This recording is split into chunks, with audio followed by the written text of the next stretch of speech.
Welcome to the Big Success Podcast, cutting-edge conversations on business and personal success, as well as how to level up. Here's your host, #1 business coach in the world, Brad Sugars. Wow, deep and meaningful this week, but deep and meaningful in a way that means how success, getting it focus off of you and onto the impact you create in the world, and how that focus can bring the success back to you, how the purpose of where you're going. All these things are just so powerful. Paul's been my mentor since I was 20 or 21 years of age. And I can't wait for you to listen in on this stuff. He goes so deep on some things of it. Just to give you some stats, I mean, so many books. His charity with his wife, Masumi, is phenomenal out there in the world, B1G1 based out of Singapore. But 4 times TED speaker, not TEDx, building great companies, advising great people. Literally, the accountants in the UK nominated him with their Lifetime Service Award, even though he's not an accountant in any way, shape, or form. Creative as heck. He's going to teach you so much in the next half hour. Dive right in. Paul Dunn. We have Paul Dunn. I can't believe it. Paul, how many years have we been together, working together? 1993, 30 years, actually 1992. 31 years that I've been studying everything Paul Dunn is doing, and I cannot believe it. I get to interview you on my podcast. Paul, my first question is always the same to every guest. What is success to you? How do you define success? Well, first of all, thank you for the welcome, and it's just a privilege to be with you, Brad, and thank you for listening wherever it is you are as well. I think success is very different for different people. Success to me is the freedom to be able to do those things that are important to me. That's what success is. And of course, then that builds up to the relationships that you have, the investments that you have, and all those kind of things. But it is fundamentally for me that, in other words, it's this interesting shift from, instead of talking about I have to, it's I get to. Does that make sense? So I have this privilege of being able to do things as a result of all of the things that I do. And and it's just a great feeling. It's great to get up every morning. And have you changed, like, has your definition of success changed over your lifetime? Has there been different variations of it? That is a very good question. I think the answer to that is no, actually. I remember once being asked about failure, which I know we're going to talk about later. And if this isn't the appropriate time to talk about it, tell me that. But I remember that I was sitting in this audience and I was mentoring this guy. And he said, be in the program so that you can help me do things. And during the program, I'm sitting there and he says, "Oh, we need to talk about failure. And look, Paul Dunn's in the audience. Oh, Paul, you've really got something to say about, failure." And I'm going, no. And he says, "Oh, Paul's just playing hard to get. Let's give him some applause," and all this kind of stuff. So I finally had to get up in front of this guy, whose name is Mike, by the way. His first name is Mike. And then he said, "Okay, talk about failure." And when I looked at the video back, the moment he kept saying failure, like I was this close to him, and then I just kept moving away and away and away and further till I hit a wall. I'm not kidding you. I was like 10 meters away from it, and he's sort of looking at it, what's going on? And then I realized that the difficulty for me was that I didn't. My brain didn't get onto the word. Does that make sense? It was like in a weird place because I never saw it as that. I just see that, and I know this is a cliche, but that was like a very powerful learning experience for me, just as quote unquote failure is, because I didn't process the word. It was like, no, it's just a reaction to something, and everything has a reaction. And all the time we learn from those reactions. It just becomes a very different place. I was in London about a year ago in a pretty select group. If I could name drop for a minute, I'm sitting next to Elon Musk's business partner in Neuralink, for example, and David Attenborough's producer on my other side. Anyway, with this select group, and it's at the Barbican. And there's this opening thing, and they're celebrating why we haven't been able to get together, or not why we haven't been able to get together, but the fact that we haven't been able to get together for 3 years. And there's this musical thing, and Brad, the music was, it's like ethereal. And then this woman steps forward. She's on the stage. She looks like she's going to sing something, and she steps forward. And I subsequently found out that she's the UK Poet Laureate. I had no idea that that was who she was. And so she starts reading this poem, and she gets into the third line, and she says this in this beautiful voice. And she says, "Have you ever noticed when things break, they open?"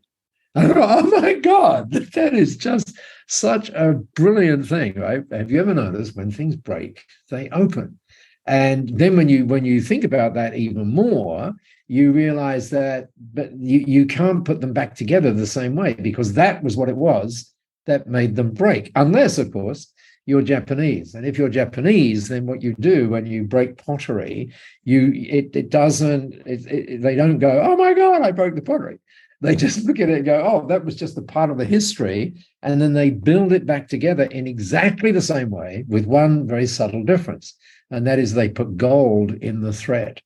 So the whole, how can I say it? The trajectory, does that make sense? The trajectory is always the same, which is the definition of success. But then occasionally we might get some lumps along the way, but it doesn't change in fact, it can amplify the trajectory, if that makes sense. Hang on, spend more time on that. What do you mean the bumps amplify the trajectory?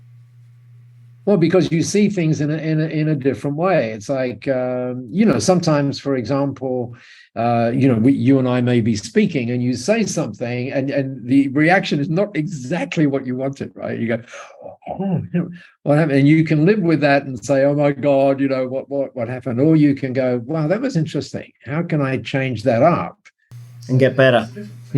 So exactly. So it's just like a feedback mechanism, which is leading us on this, what I hope is an exponential journey. In other words, we're all born to do that. The question is whether we believe that at every second of our life.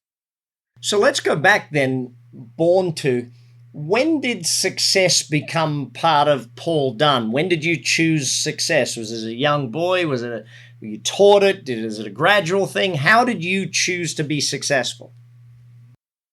That's such a good question, and I wish I knew the profoundly important answer to that. It's Brad. It's when I say this, some people might say, well, you're up yourself, because that's an Australian term, so the rest of the world doesn't care about that. Yeah. Oh, okay. It is an Australian term, so it's just.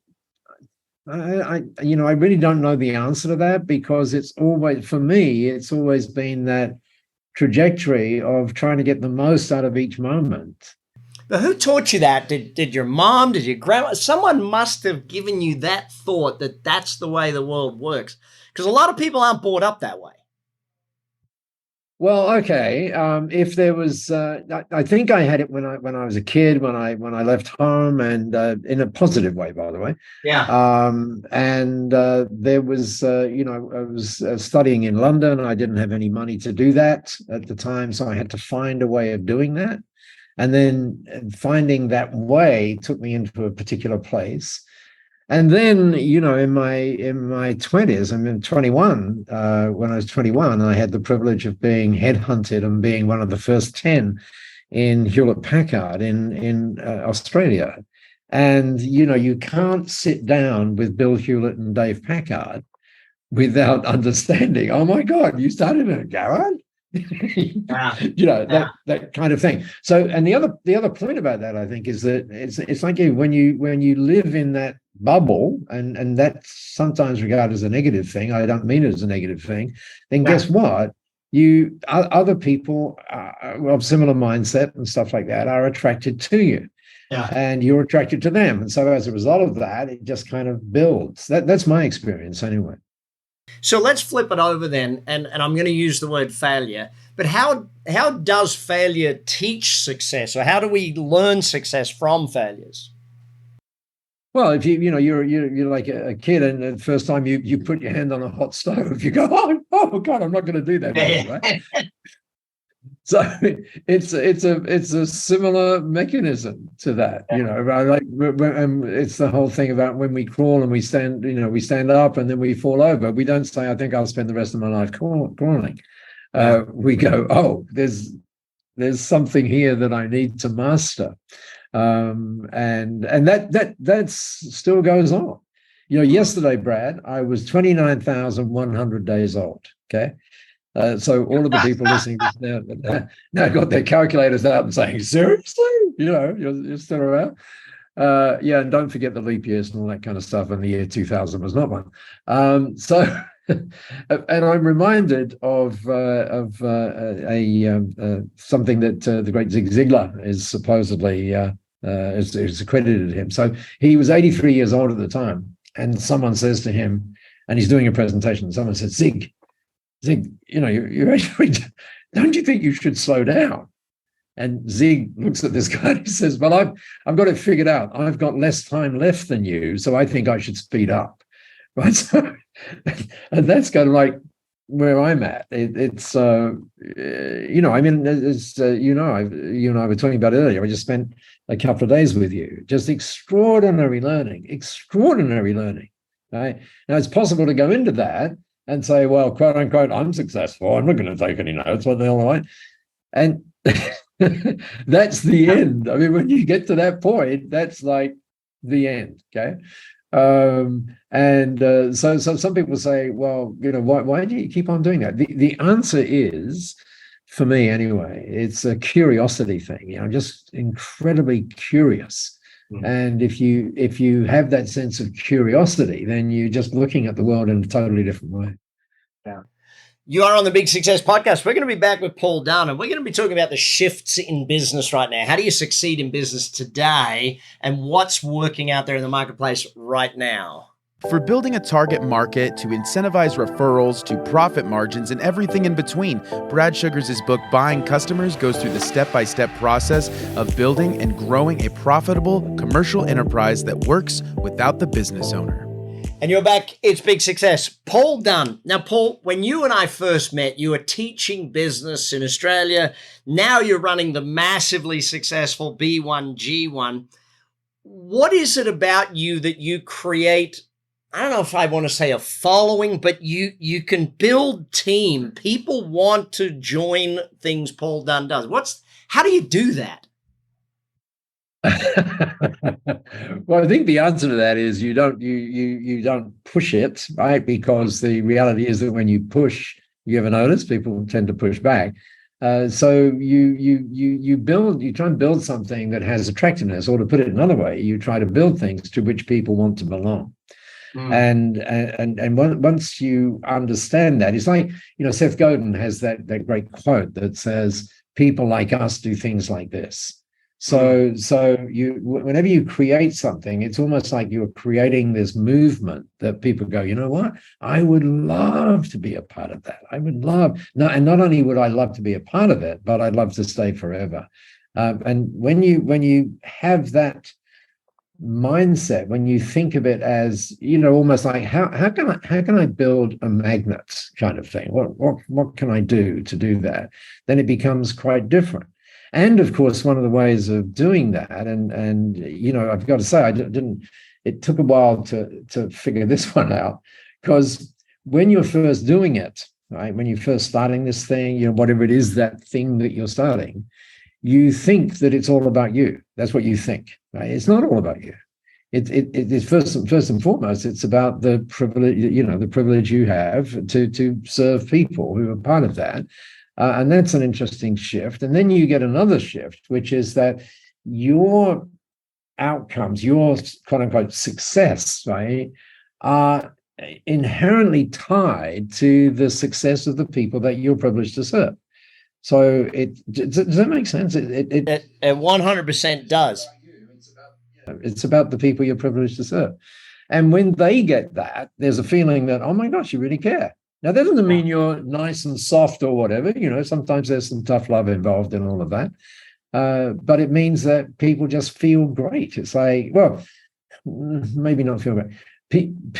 people understand that there is a place where they can go, where they're respected, where they're cared for, and where they can learn great things and share those great things with other people around them. So when we think about that belonging and that whole shift in business today to community-based, etc., we were talking the other day about the major points of that shift. Take me through how the world has changed in business. Yeah. Okay.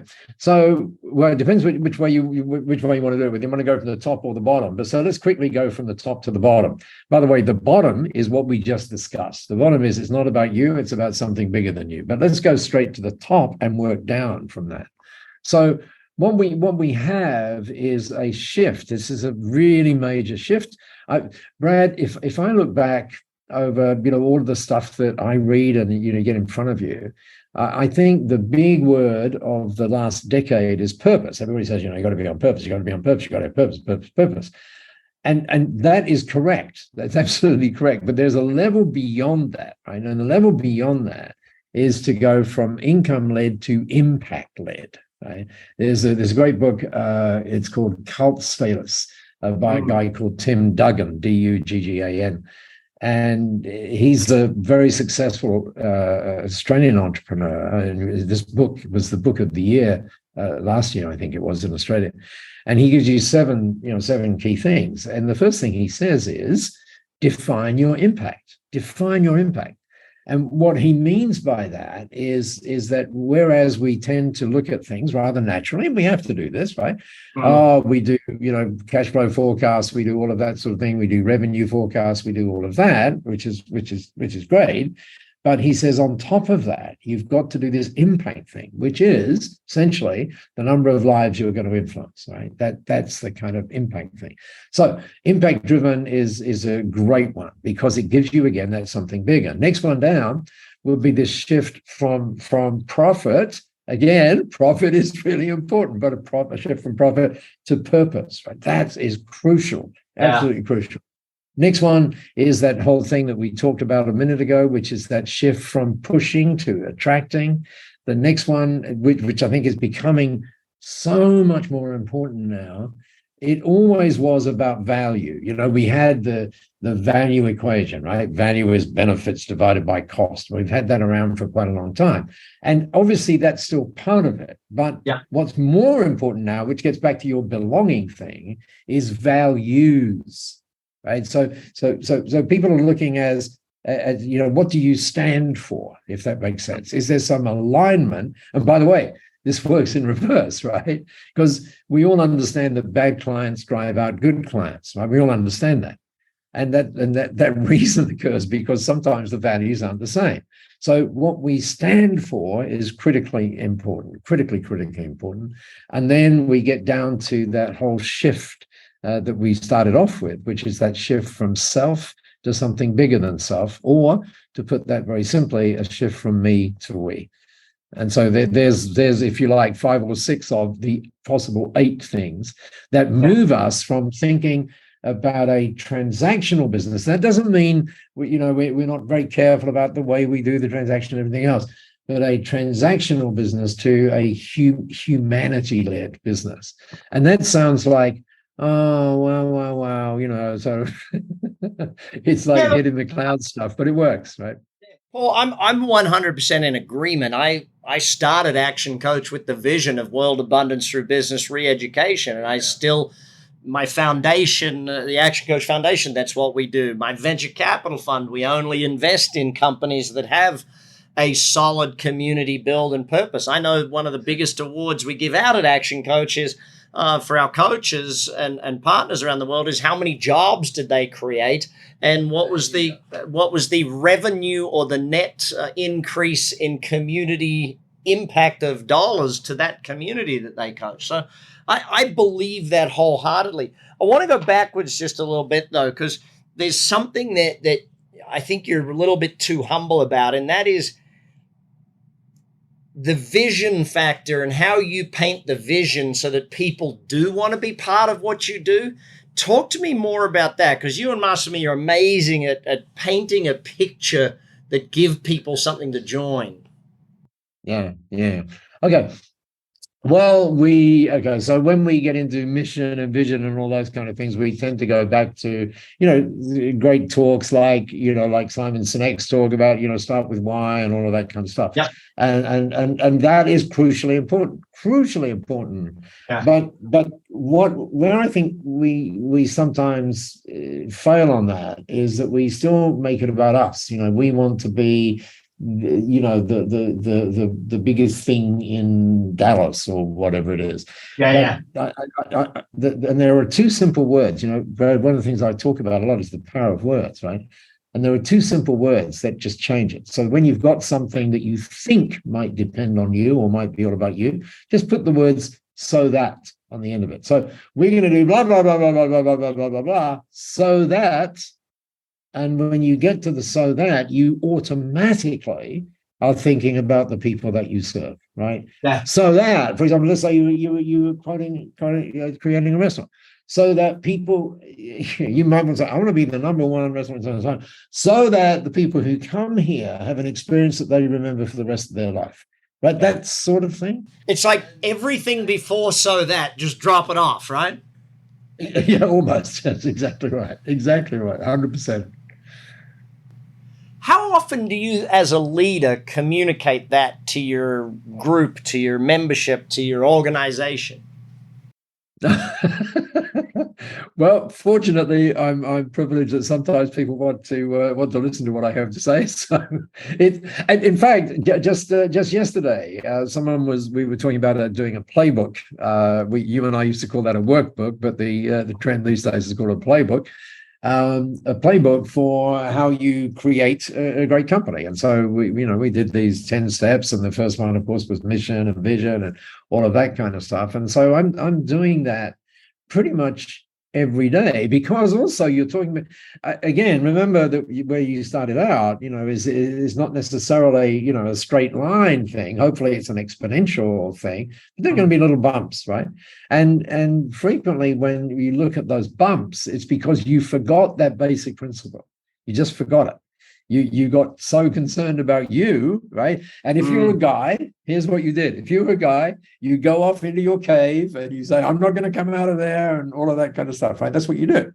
And if you think about it, when you're in that cave, what you're thinking about is you, right? But the thing that gets you out of that is the freedom to go, oh, this is how I felt, right? And talk with others about it, and so on and so forth. So you just come out. And I think a way of thinking about it, which, again, it just is part of your day. It's like, how do you begin the day? What do you do? Do you get up and be thankful for things? Is that what you do? Or do you get up and go, oh, shit, we're having to do this again? What do you do? It's okay to say shit on your podcast, by the way. I trust it is. Yeah, I'm Australian. That's just a natural word. It's funny. People say excuse the French. I say excuse the Australians. So there you go. Yeah. So, and I absolutely don't want this to sound like Pollyanna and all of that kind of stuff, because it isn't. It's real. It's real. Someone said to me about a year ago, I love this quote. They said, "Hey, Paul, maybe we need to say to people that you were not born to break even." I love that quote, right? Yeah. So we want to do great things, and what we have to do is just remind ourselves every day. Well, not maybe remind ourselves, but just do those little things that you go, oh, this is why I'm here, right? Every day. Yeah. You're on the Big Success Podcast. I'm Brad Sugars, and we have the great Paul Dunn with us. And then when we come back, we're going to talk about how you actually go from good to great, from big to amazing and massive. See you in a moment. B1G1's co-founder, Paul, is a hugely respected and admired business leader who has helped make B1G1 what it is today. He's a 4-time TEDx speaker and frequently travels around the world, educating businesses about B1G1 and sharing inspiring business insights. To learn more about Paul Dunn, please visit b1g1.com. And we're back, Big Success Podcast. Paul, you've trained literally hundreds of thousands of people how to go from being okay to good, but then from good to great and amazing. What's the difference, do you think, between those who are achieving good and those who go to amazing? Well, I mean, again, language is so crucially important in all of this, right? So for example, you would see organizations that have this sort of thing out there that says we aim to satisfy the customer. You got to be kidding me. You have seriously got to be kidding me that you think you could build an extraordinary organization on something that says we aim to satisfy the customer. No. We aim to delight the customer at every moment. We aim to create moments that really matter. We aim to create moments that are important for that person that we're serving so that they become moments that are important to us each and every day. And so that the team really get that. For example, Brad, yesterday, here's probably the best answer to that one. Yesterday, I was in a session and I was reminding people about the book that you and I talked about a couple of weeks ago, which is this really weird book from Tamsin Woolley Barker. It's called Teaming, and it's about termites and bees and all of that kind of stuff. And she was asked, and you know, this is all about what's the management structure that they use, and look at what they can build. And she was asked, so she studies nature. So she was asked, what's the most important thing you've learned from studying nature? And her answer to that is just so crucial. She says this: I've learned that nature doesn't solve for problems. Nature solves for potential. Now, think about that for a minute. Think about how, in a sales process, for example, we typically have, what are called discovery calls. And a discovery call typically goes like this. What's the problem? Oh, we've got a solution. It's only this much. How many do you want to buy? On the other hand, a potential call is different because it's starting from, okay, I see you have this little challenge. What do you see as the potential of solving that? Right. Yeah. So now you're getting more aspirational. But then, Brad, yesterday I was talking about this. It's amazing how things pop up, right? It's amazing. And I said, think about when you hire people, right? What are you doing? Are you talking about the culture or are you spending time talking about what the person did, or are you talking about what the person might do? And all of a sudden, this little phrase came out, which I think I'll build on.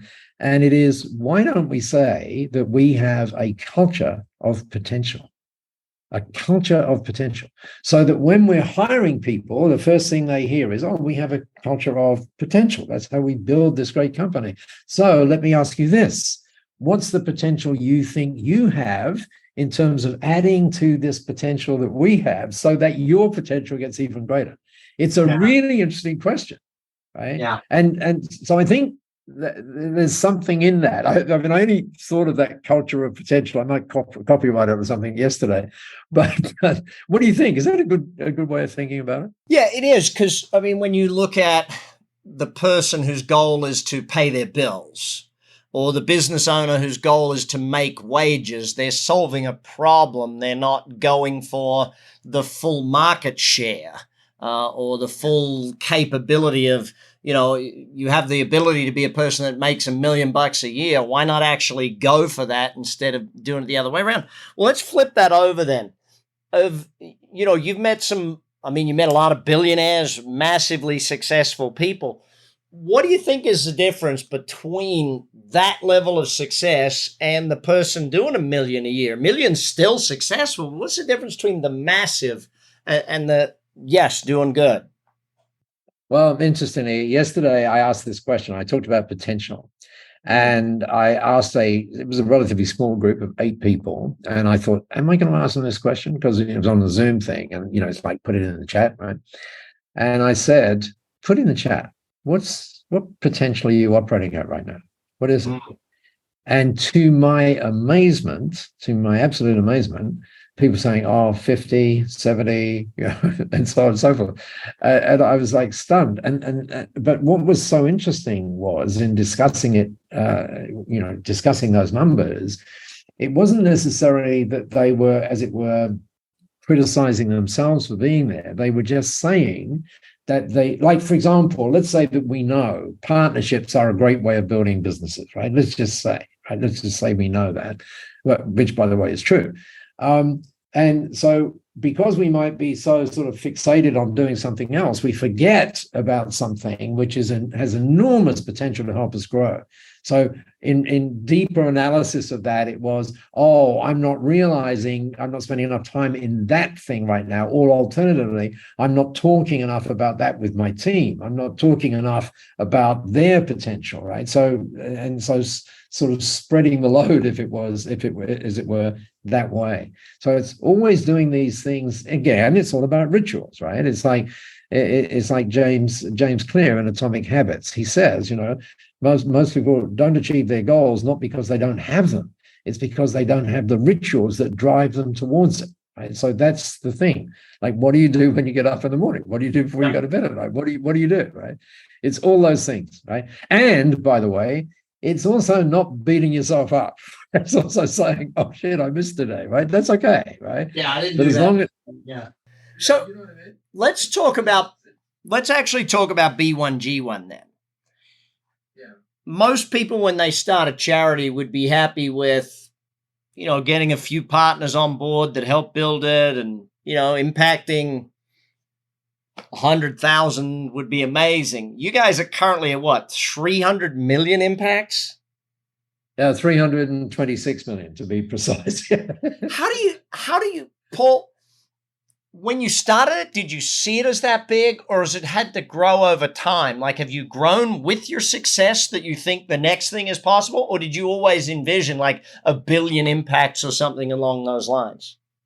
Well, that's a really great question. That is such a good question, Brad. And initially we saw it as, wouldn't it be great if there were 100? Seriously. So I'm not kidding you. I'm seriously not kidding you. And what we knew was that it was all about measuring those impacts. It wasn't about saying, look, someone just gave, $300 or $3,000. It was all about measuring the impacts. And the funny thing is, you know this to be true, once you start measuring those things, then you focus on those things, right? So you make the whole thing about that, and you celebrate this whole thing around creating impacts. And so, these days when we talk about B1G1, sometimes people talk about giving. And the funny thing about giving is you and I know, right? We know that we are at our best when we're giving. We understand that. And that doesn't mean necessarily giving money. It means helping the little old lady across the road. It means all of those sorts of things. But some people still see that giving as giving away something that they have, right? Whereas when you talk about it another way, you say, well, actually what you're doing is you're creating impacts that stay with you, right? And impacts that become a great legacy for you. So that instead of thinking every day about, or not every day, but maybe at my age, you think about, you're leaving a legacy. Why not let's think about we're living it. We're living it every single day. And why not just think about that other people are looking in at us as well? So why not just think about leveraging that as well? So now when you think about it, you get up, guess what? I'm living it. I'm living this legacy, right? Just by talking with you. And then I'm leveraging this legacy just by, because there's a podcast. And thank you, by the way, wherever you are, for listening to us. And then as a result of that, we're leaving one. And as Steve Jobs once said, the storyteller is the most powerful person in the world, because the storyteller, and that's what every single one of us are. We're also story creators, by the way. He said, the storyteller is the most powerful person, and the storyteller sets the vision, the values, and the agenda. Now, here comes the big bit: the vision, the values, and the agenda for an entire generation yet to come. And when you get that, you get back to where we started, Brad, which is it's not about you. It's about something much bigger than you. Dang. I could ponder on that for hours. Paul, let's finish up with this question. What is the best advice or the best quote you ever read on the subject of success? It's obviously tough, right? To pick one. To pick one. Let's pick one. Let's pick one. And it's this: when your vision is more powerful than your memory, and just let's remember this, that people teach you how to have a great memory, right? When your vision becomes more powerful than your memory, then your future becomes more powerful than your past. Dang. Another one to ponder for hours.